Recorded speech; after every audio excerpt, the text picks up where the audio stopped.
You're gonna stay with me. Okay. Ready? We're gonna do this together.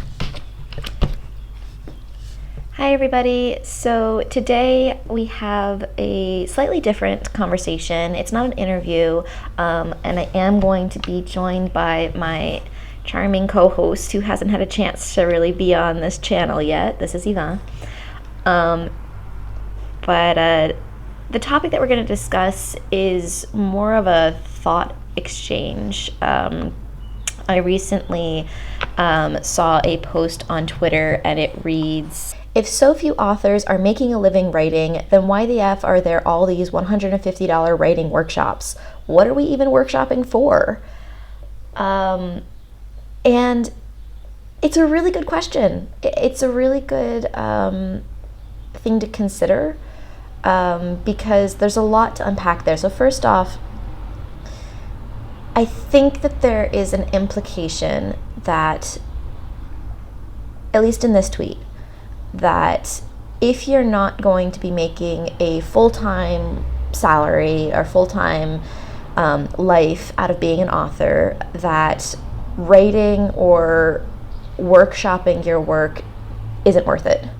That the only end goal should be to reach that point of financial stability, and you're going to do that on your art. That's extremely difficult. Like, just genuinely speaking, full awareness and openness of like all of the different parts of the process. Very few people are going to get there. It's sad. It's frustrating. I wish there was more money available to the arts and to authors, but it's the reality. Very few people are going to make a full-time living as an author. That's also not the end goal for everybody. Some people just want to write a book and share it and, you know, enjoy it, and that's great. I also don't think it necessarily should be the end goal for everybody. Writing a book is like any other art. It's an art. It's a practice of craft and development. It's an opportunity to play with words, to put them on a page in a very specific way. You get to see the flow in the narrative. And whether or not that gives you money at the end of the day, for me personally, I don't think that should be the goal. And one of the main reasons I don't think that should be the goal is that it is something that is completely, or at least largely, out of your control as a writer. To get a trad pub deal, you're playing a numbers game with hundreds of thousands of other things going on. Other projects are being posted, other writers are coming out with ideas, there are paper shortages, there are financial considerations, and none of that has anything to do with your art, your craft, the story you're telling, anything. Publishers also look at the market as far as what do they think they can sell in the quantity that they would need to both recoup their investment and also earn a profit. When you're publishing for TradPub, you're publishing in a capitalist market that is dependent on the return on that investment, which again has nothing to say about the quality of your craft. Your craft could be fantastic, your book could be wonderful, but if it's not something that somebody else decides that they can sell at a reasonable return, you're not going to be able to sell it. TradPub. Now, this is specifically for TradPub. Self-pub is different, and it's something that has its own issues. For instance, if you just want to put it out there and walk away, you can do that. No questions asked, absolutely possible. If you want to go out there and, again, make a full-time living doing that, there is a lot of money that needs to be put into it, and you may not have the startup capital in order to cover the editing expenses, to cover the art design, to cover all of the little fine detail payments that are associated with TradPub. That can be very challenging, and it can be very difficult if you don't have that money, because if you put a book out there that has the normal errors or inconsistencies of any work that's created, you can have a very poor reaction to your audience. People might struggle with engaging with your work in a meaningful way as a result. And so it's always really important to get an editor, to get beta readers, to get all of this stuff, to make sure that you have, all of the different things together so that the work you put out there is good. And now if you want somebody to actually read it, now you need to put in marketing money, where you need to, put adverts places. You need to make sure that it's getting seen by the people who need to see it in order to, get the word of mouth, etc. I mean, there's so much going into it. There's a lot of money into self-pub. So if your goal is to be a full-time writer making money off your book, it's a very stressful goal.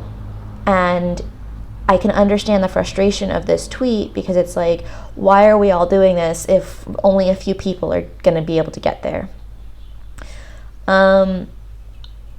I personally would say that if your goal is to be a full-time writer,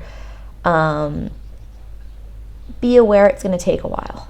And be aware that at the end of the day, it is something that you don't really have control over. I've known wonderful writers who have tried and tried and tried and tried, and they just haven't gotten their chance. I myself took over a decade to get my agent, to get my deal, and I'm not a full-time writer. I have a full-time job. And that's very stressful, because there's the balancing act of I need to work full-time and then also write books. And yeah, I would love if I could just write my books and, that's my job and I don't have to juggle, but it's a process. Now, would I ever stop writing if I couldn't make it my full-time job? And for me, the answer is no. Even if my next book doesn't get picked up, even if I don't ever get to that full-time writer status, I love it too much to stop. I love it too much. Words come to me and I just want to tell a story. And maybe it's not going to be the most popular story ever told. Maybe it's not going to, get a lot of views or, shared anywhere, people reading it and being able to, lots of comments and engaging, meaningful discussion, which I would love, of course. Every author would love that. But it wouldn't stop me from writing. I was a fan fiction author for many, many years, and I was never fandom famous, but it never stopped me from writing. And the same thing goes for writing books. I just love doing the work. I love learning how I can play with the language more. I love engaging with the story that's in my head and actually putting it onto the page and seeing it and bringing it to life. I think with writer workshops, and full disclosure, I've never actually attended one, mainly for the fact that I'm not financially secure. And so it's very difficult for me to, take the time to do a writing workshop or to go to a writing retreat or do any of that stuff, because I don't have the financial means to do it. However, when I look into them and I get tempted by them, because there's some great writing workshops out there that look so good, when I look at them, one of the things that I get tempted by when I look at them, it isn't this writing workshop is going to make me publish a book. It's this workshop gives me a chance to talk to people about my work. It gives me a chance to engage with a community, a forced audience, if you will, who have to, discuss my process, who have to, actually help give me feedback on how I can improve my craft so that the next thing I write might be better. And that doesn't mean it's going to get published, but I enjoy improving my craft. I enjoy seeing the product come out, and for the people who do read it, for the people who are enjoying the stories that I provide, whether that's family or friends or just small communities, it makes me happy to see them happy. I feel empowered by the chance that I can share this with people, and I enjoy the fact that they can enjoy the stories that I write even more. I would recommend, for just me personally, if you're looking at writing as this is going to be my career and I'm going to make money and I'm going to make a living off of this, it might be a good idea to temper some of those expectations and realize that this is a very long marathon that you have no control over. And instead of putting all of your hopes on that, really just invest in the love of the craft and know that, yeah, you might need to have a different career. You might not be financially stable enough to only write. And I wish financial stability for everyone, I truly do, but it's not an easy reality with that. And it could be really difficult, and it might be easier to help manage some of those expectations. And instead of looking at the writing workshop as something that is only for, getting to publication, looking at it as a way of, I love writing and I want to improve my writing. Yvonne, sweetheart. Sorry, my dog has been here this entire time being a nuisance of himself. He's very cute, but he just gut checked me. Yeah, so writing to just improve yourself, to enjoy what you can get out of it, to enjoy the feelings you can get out of it, to make your writing better just to make it better. And also, and this is really big, to engage with a community that you might not otherwise have. Other writers experiencing the exact same things you're experiencing, who might have advice or who might be able to look at things in a slightly different way, so that you can produce your craft, produce your work in a place where like-minded individuals can, be fully supportive. I think it's very difficult to put all your eggs into I need to be published as a full-time writer, and that's the only end goal. I don't think that should be people's end goal when it comes to writing. I know it's probably just really trite to be like, you should just do it for the love.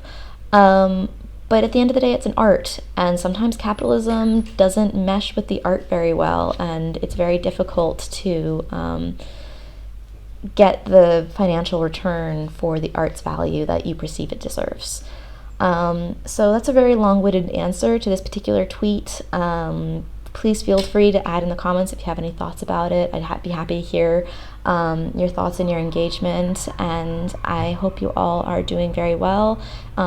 If you guys have any suggestions for writing workshops or anything like that, please feel free to add them, and if you have any other thoughts about this topic, I'd love to hear them.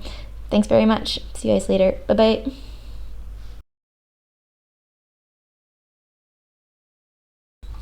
In case anybody was curious, this is the behind the scenes of what it's like trying to record these videos sometimes.